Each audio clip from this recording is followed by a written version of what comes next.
சரியான கூதல் இருக்குது.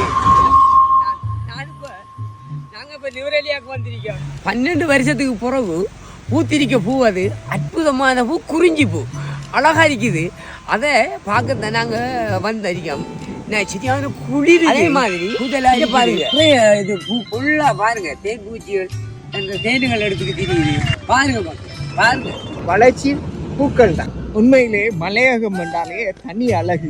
மலையகத்தில் இருக்கிற எல்லா இடங்களும் அழகானது. இலங்கையில ஒரு சிறப்பு மிக்க இடம் தான் நுவரெலியா. அந்த இடத்துல 12 வருடங்களுக்கு ஒரு முறை பூக்கிற குறிஞ்சி பூவை பார்க்கறதுக்கு அலை அலையாய் திரள்ற ஒரு நேரத்தில் மலையகத்துல இப்ப நிறைய பூக்கள் பூத்து கொண்டிருக்கு. சரி, மலையகம் என்றாலே ஒரு தனி அழகுதான். இது வளமையா பூக்கிற கூட பேர் தெரிஞ்சவங்க கொமெண்ட்ல இந்த குறிஞ்சி பூ எவ்வளவு வடிவாரு, அது மாதிரி தான் இதுவும் அழகான பூ. சுருள்